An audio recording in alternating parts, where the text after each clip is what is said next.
What's good, y'all, man? We back again with another video. Today, I wanted to do a top 10 scorers list. I feel like we've seen some amazing performances this year. We've seen Luka get 62, obviously. We've seen Donovan Mitchell get 71. Joel Embiid's averaging 34.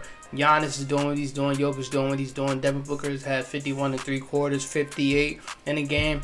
We've been having some really elite scoring this year, so I decided I have to do a list about this. I've been wanting to do this list for a long time, so this is the perfect time because a lot of people are talking about the scoring in the NBA and how they like it or don't like it. So let me know what you think about this list. If you have your opinion, go in the comments and comment what you have. And if you want to see a surprise, stay to the end because I have a surprise. Other than that, let's get into it. Now, while editing this video, I realized I didn't ask Shai Gilgeous-Alexander. He would probably, even looking at this list, like Steph, KD, Embiid, Jokic, D-Book, Kyrie, Luka, D-Mitch, Tatum. He has an argument for damn near every single one, but I would say the top three and top four, I would even add Jokic in it. But you can argue Shai over D-Book, Kyrie. Luka probably wouldn't do that argument. D-Mitch, Tatum, Giannis, you can do that because Shai is just... Shai should be in this list. That's what I want to say. He should be in this list. I would put him over Giannis. I just don't know. But Shai this year has been playing at an MVP level. It sucks that the team is like, I wouldn't even say underwhelming. They're still fighting for a playing spot. But it is so young, they're not going to win a lot of games. But Shai is one of the best three-level scorers we have in this league. I think he's leading the league in free throw percentage. I mean, not free throw percentage, field goal percentage in the paint as a guard. Same thing Ja did last year. He's doing it again this year. He gets to the line easily. He can get to the rim at any time he wants to. I would even label Shai as an unguardable player. People can stick some good defense on him, but at sometimes it just doesn't matter. Like, it doesn't phase him because he has the thing that Luka has, the thing that I would even say Jokic has, is they're going to play at their own speed, and you're not going to be able to speed them up to get them out of their game. They're just going to keep playing, and they're going to keep fucking you up. So I would have Shai in this list. I definitely would. That's one thing I messed up with. So when you're watching this video, just please bear with me. My fault. Made a mistake. Other than that, man, Shai should definitely be in this list. So my fault. Hey, what's up, y'all? Over 87% of you guys don't subscribe to me. Please subscribe, man. You see the goal we're trying to reach. We're trying to reach this by March 1st. You might be asking, what is March 1st? That is my birthday. Y'all birthday present to me would be giving me 1,000 subscribers. So please subscribe. If you are subscribed, share with your friends. That will help out. Peace out. Let's see how that looks. So a couple of snubs for this list is Damian Lillard. I feel like if Dame wanted to be one of the best scorers, he would easily be one of the best scorers. But I think Dame is not taking a step back as far as his game, but I think he's taking a step back as far as letting everybody else be their best. We're seeing a career season from Jeremy Grant, an all-star season, if that. And we're seeing an all-star season from Anthony Simons. Yusuf Nurkic is having a good season. Josh Hart is having his career season. Dame is just taking a step back. He's letting everybody else do him, but he's still out there averaging his 27. So, and this list is not all about scores. I want to say that now. I mean, it's not. And this list is not all about stats. I could make a video about like top 10 scores solely off stats, but I don't want to do that. I don't really judge how I judge players. I don't do that off of stats. I don't judge players off stats. I more so just look at their games. So this is the top 10 scores off of their games. We also could put in Zion. Zion's having a really good, efficient year this year. We can put in Pascal Siakam. We can put in John Morant. Those guys just missed the cut. They just missed the cut. We can even put Brandon Ingram. If he would have stayed healthy, he probably would have been on this list. Especially him shooting 47% from the three. He probably would have been on this list. But these players they just missed the cut. They just missed the cut. So let's get into the list. So at number 10, I have Giannis. And I'm also like kind of thinking about this because Giannis is having a down year. And I also said I don't want to solely base this list off of stats. But for him to have a down year, still average 32, is fucking crazy. It's crazy to me. It's real crazy. This stretch that he's been on these last 2 weeks, averaging damn near 35, multiple games of 40. He had a 55-point game the other day. His mid-range scoring-wise and efficient-wise, it's been down, but it looks better. I think he's taking steps. as becoming a better mid-range scorer. I just think it's about getting his shots down now for him. We already know, other than Embiid and Jokic, he's probably the best paint scorer in the game. Giannis is Giannis. He's Giannis. For him to have all the stuff that can hold him back, like him not being able to shoot, him not being able to shoot at the free throw line, and he's still giving out 32, that's just something that I can't hide. Like, I can't put other guys over him just because they look better as scorers when he's just doing all this without being able to shoot. That's crazy to me. That's crazy. So I have Giannis at 10. I have him at 10. Now, I feel like these next two guys you can flip. Like, it's either or. At number 9, I have Jayson Tatum. I think Jayson Tatum has been really, really good this year. Like, real good. I keep seeing people talking about who should start in the All-Star game out of Tatum, Embiid, Kevin Durant, and Giannis. And I don't think Tatum should even be in that conversation because when we're looking at the other guys, KD's kind of started off, I wouldn't say slow, but like for him to be as dominant as he is now, he started off slow. Giannis has had his on and off games. Joel Embiid with these injuries. Tatum has been consistent this whole year. So I think we have to give him his respect. He's still averaging 30, and I think he just became a way better player than he was last year. Not a lot of settling. Not a lot. He still gives you some times where he's settling, and that's one of the things I hate about this game is he can settle so much that it can hurt him, and hurt the team. But this year, he's just been very efficient. Very efficient. Became way better in the mid-range. His three-point shot is amazing on a higher volume. Finishing around the rim has been better. I think Jayson Tatum is the top scorer, not only scorer, but a top player in this game. And I can't wait to the playoff time because we know what he does in the playoff. I don't want them to win because a person that I'm cool with that is a Celtics fan, and I hate that. I love when they don't win, but they're most likely going to win it because he goes to another level in the playoffs. He goes to another level, and that's something I kind of valued in this too, because a lot of these guys took it to another level in the playoffs, and that's a hard thing to do when they're already doing these crazy stuff that they're doing in the regular season. So shout out to Jayson Tatum. I think he's made the steps to become a way better all-around player, and I think his scoring has also been way better than it was last year. So shout out to Jayson Tatum. I would have him at 9. Now, this is the person that I say you can kind of switch with Jayson Tatum if you want to. I think Donovan Mitchell is the 8th best scorer in this league. I didn't think he was this good of a scorer until I seen him in the Cavs jersey, and that might sound highly biased. And if it is, it is. Fuck you. I don't care. Donovan Mitchell was amazing. He is really good. Really good. We can start off with his threes. I didn't think he was this good of a three-point shooter as he is. It's not a time where he shoots a three, and I don't think it's going in. I think he's one of the most consistent three-point shooters that's not named Steph Curry or Klay Thompson. When it comes to pull-up three-point shooting, if you look at the stats, I know I don't want to use stats, but he is the most consistent pull-up three-point shooter we have in the game. He's shooting 9 threes a game, giving you 4 a game, hitting 4 a game. I think he's become a way better mid-range scorer. I think he's looking for the mid-range scoring a lot. If you watch the Cavs, that's usually his first shot. So I like that. I even think he's become more aggressive in the paint. He's finishing 48% in the paint, and that's something that wasn't there past couple years. So we're looking at all this. He's an elite 3-level scorer now. So we have to put him up here. I think Donovan Mitchell has been amazing this year, and we already know when he wants to go on a streak by himself, he will score 71. He has 4 games where he has 8 threes a game. Donovan Mitchell's here. He's here. So I have to put him at. I had to put him at 8. You can argue Tatum because he is bigger, and his mid-range game I would say is better because he's able to face up. He's able to shoot it on the mid-range. He's able to shoot it off the screen. But I'm gonna put Donovan Mitchell as a top 10 shooter, and I'm gonna put him over Tatum. So that's what I got right here. Now number 7. This might seem pretty low, but I have Luka. I don't have a problem with Luka at all. I think Luka's amazing. Luka is actually really fucking amazing. He's really good. I think he's made steps in his mid-range. I think he's shooting the mid-range a lot. I think he's getting in his post bag, and that's something that I've always wanted Luka to do. He's getting in his post bag a lot more. My thing with Luka is he settles a lot, and he's not that good of a shooter to be settling like he is. He shoots 8 threes a game. Why? You shoot 35%, which is not bad at all. But if you just lower that down to 5, you don't have to do that. And the reason why he doesn't have to, because when it goes to finishing in the paint, he's second to none. And when it comes again in the free throw line, other than Embiid, it's him.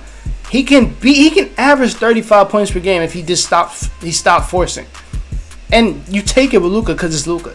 It's Luka. But if he was a way better shooter, especially from 3, he would be high on this list. But he's not because he shoots too much from 3. But just looking at Luka, it's no reason why you shouldn't have him in the top 10. There's not a lot of scorers like him.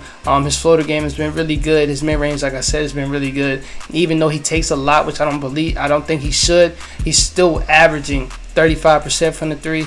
And when it comes to clutch scoring, it's just Luka, Kevin Durant, probably Tatum, D Book. It's a certain few that I trust any shot they shoot when it comes to the clutch, and he's one of them guys. So I have to put Luka up there. Now right here, I believe this is our second option on this list, and we got Kyrie Irving.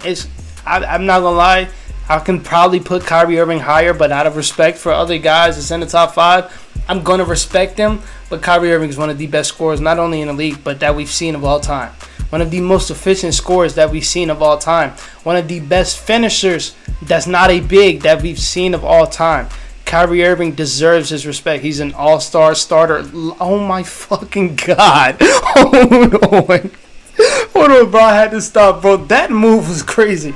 But back to Kyrie. Kyrie, he's amazing, bro. He's amazing. And even in a down year this year, he's shooting 45% from the field, which is a down year for Kyrie, but a high year for a lot of people. 37% from the 3, down year for Kyrie, high for a lot of people. Still one of the best scorers we have in this league. One of the best clutch scorers this year. So I have to give Kyrie his respect. If he was on a higher shot volume, I would put him higher. That's just how good Kyrie is, bro. Respect Kyrie Irving, please. Kyrie is him. He is him. Still top 15. He's him. Hold on, bro. I gotta go back to that Steven Adams move, bro. What the fuck? Oh my God. Oh my God. Bro, I can watch Kyrie Irving play all day, bro. All day. Okay, I have D-Book, so I'm done. I'm done. When I'm looking at Devin Booker, I think he's one of the best mid-range scorers we have in this game. I think that's his strong suit, is him being an elite mid-range scorer. I think he's one of the best tough shot makers we have in this game. I think he's taken the step to becoming a better ball handler, a better shot creator, and he's also taken a step with his finishing. Around the 3, his three-point shot is even up this year. Even though he's a really good three-point shooter, he was kind of dangling around 36%. And I think he's one of the best clutch scorers in this game. And when it comes to going on a run or just the scoring performances, he's second to none. 51 3/4, 58 a couple weeks ago. Like, he's one of the best scorers we've seen in a long time. And it's time we give him his respect, bro. He is a really good scorer. Not only that, he's a really good player. If we talk about playmaking, we talk about him being a good defender now. Like, Devin Booker is legit top 10 now. And I didn't think this coming out of Kentucky. Hell, he was coming off the bench in Kentucky. I didn't think he was going to be this good. So, I have D-Book as a top 5 scorer in the league. Yeah, I don't think that's crazy either. I really don't. I think Devin Booker is really fucking good. Really good. So at number 4, I decided to put Jokic. I was kind of struggling between him and Embiid, but you're going to see why I put Embiid at 3. But Jokic, I feel like Jokic, if he had the shot diet like a Luka or like a Embiid or a Giannis, if he had the usage rating like them guys, he can easily average more points than them guys. I think if we want to take out Kevin Durant and Steph Curry, I think Jokic is the most consistent scorer in the league because he doesn't take no bad shots at all. Damn near every shot is a good shot. A lot of bigs, they don't have the footwork that he has, so they just can't guard him. And when he comes to the paint, you might as well just count that as a 2. And I think Jokic gets fouled a lot, but it doesn't get called because he's such a physical guy. I think Jokic, if they called the correct calls, he can be a 30-point guy. I think he's just one of the most consistent guys we have in this league. I think he's become a way better mid-range scorer, and I think he's a way better mid-range scorer that he gets enough credit for.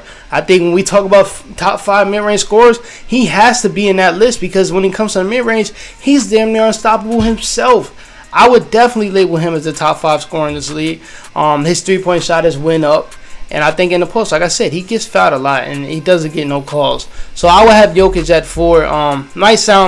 Might be a little too high for a lot of people. I can hear the arguments for Luka and I can hear the arguments for like a Tatum or even a Devin Booker.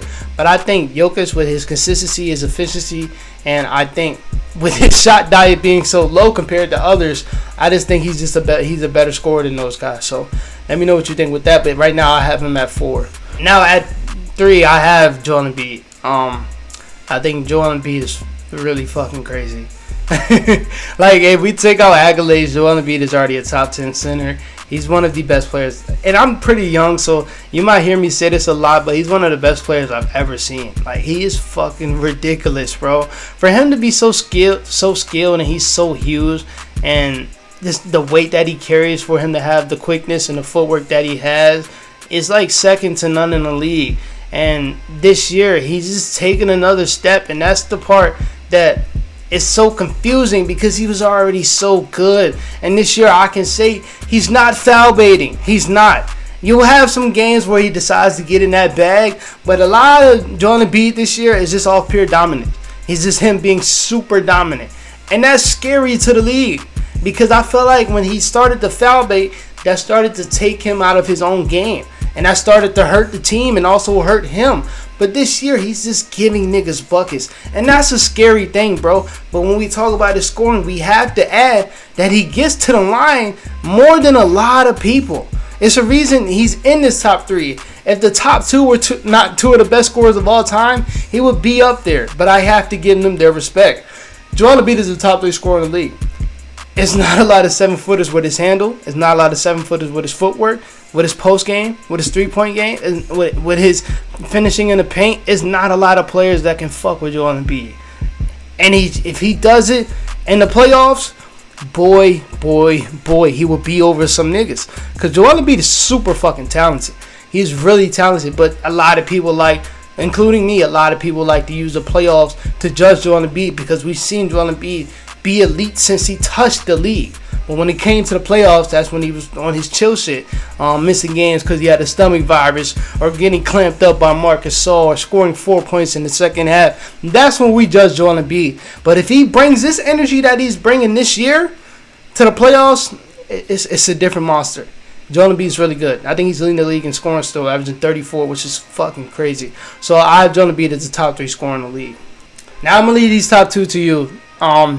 Still, I can't choose. These 2 literally have arguments to being the best scorers of all time. Not just in the NBA now, but of all time. And they're both having the best seasons of their career. And they're both 34 going on 35. And that's the crazy part. So I don't know who to pick. Kevin Durant is having statistically the best mid-range season we've seen of all time. The most efficient mid-range scorer we've seen of all time. Steph Curry is already the best 3-point shooter we've seen of all time. He's finishing around the rim at Giannis levels. He's shooting 67% from the rim. It was at a point before he started to go down, before the injury, where he was shooting 75% from the rim. I don't know who to pick between these 2. I think it's really hard. And I'm not going to pick. I'm not going to force you to make me pick. These 2 are 2 of the best scorers of all time. I don't know. I really don't know. There's 2 guys that literally have no flaws in their offense. No flaws at all. So I'm going to let you pick. These are obviously, if you have anybody else in the top 2, I'm going to say you're crazy. I'm going to say you're real crazy.